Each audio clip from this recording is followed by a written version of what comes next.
Hey, what's going on YouTube? So today I'm going to showcase my heavy attack Magicka Dragonknight solo build. This build is optimized for solo content and can be even used to solo dungeons. It is a 2-bar build, so we have the flexibility of running different skills for different content. With that being said, here's the build. So starting off in the character sheet, we have 64 points in a Magicka and running the Thief Mundus. For the race, we're a Dark Elf, but because this is a solo build, many other races would work just fine. For the food, we have 2 options. First is going to be running Tri-Stat food, which would probably be Bewitched Sugar Skulls, and if you want to go Bi-Stat for a little bit more damage, then blue Magicka and health food would work just fine. So for the potion, since we have access to Major Sorcery and Major Prophecy, we're just going to opt to use Tri-Stat potions. This is more so that we can recover health and stamina if we ever need it. You can also run Heroism pots, but they do cost a lot, so the choice is yours.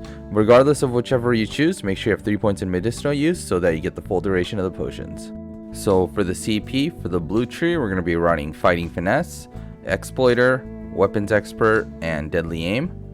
For the red tree, Balanced Vitality, Fortified, Rejuvenation, and Celerity. So for the gear, we're going to be running 5 pieces Sergeant's Mail paired with 5 pieces of Stormmaster, a Maelstrom Staff on the back bar, a Slime Crawl, and Payloader Ring.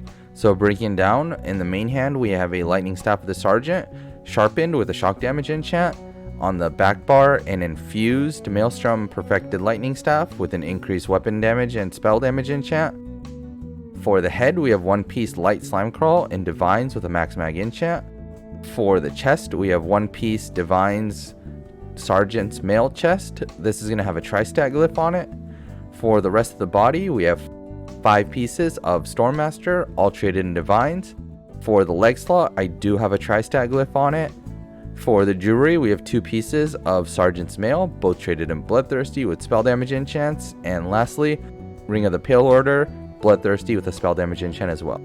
So for skills, we have Structured Entropy. This is going to be a small heal and an OK dot. This is probably your flex spot. Flames of Oblivion, this is also slotted for the Major Prophecy you get, and it also is a pseudo AoE that you can spam. Blinding Flare, this is just there for the passive bonus of Major Protection. Volatile Armor, this is our source of Major Resolve, and it does a little bit of damage as well. Coagulating Blood, this is our we need a heal button.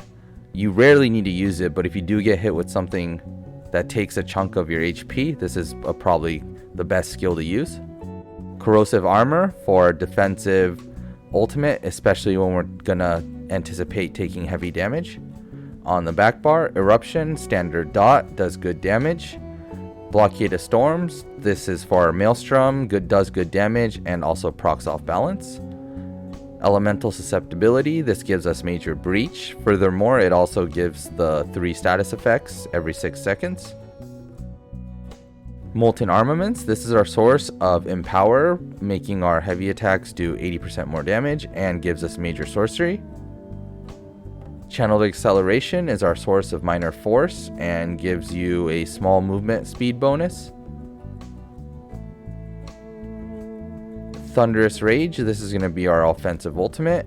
Cast this when you're ready to nuke things down. So for closing thoughts, I chose Sergeant's Mail because it is the strongest heavy attack set, although you do have to keep the stacks up. And then I paired it with Stormmaster because Stormmaster is easy to keep up and all it does is require a crit damage when you heavy attack. So those are the reasons why I chose those 2 sets. Some gear alternatives would be Undaunted Unweaver and Infiltrator. They're okay sets that do pretty good damage boost for your heavy attacks. Infallible Mage is actually not that bad either.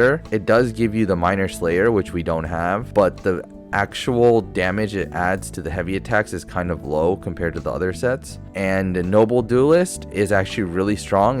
The heavy attack bonus is actually stronger than Stormmaster, but you do have to be in melee range, and I wanted 1 easy set to proc, which was the Stormmaster, and then worry about keeping Sergeant's Mail up. So any of those sets would work just fine. And that wraps up the build explanation section of this portion. As always, thank you for watching my video. If you have any questions or comments, feel free to leave them in the comment section down below, or better yet, come join our Discord. Link is in the description. As a reminder, if this video helped in any way, please help the channel grow by subscribing and liking the video. I will also have a written guide in the description for those who would prefer that. And lastly, I've also started a channel membership for those who like to go the extra step to help support me so I can focus on more content creation. Thanks for watching, and see you in the next one.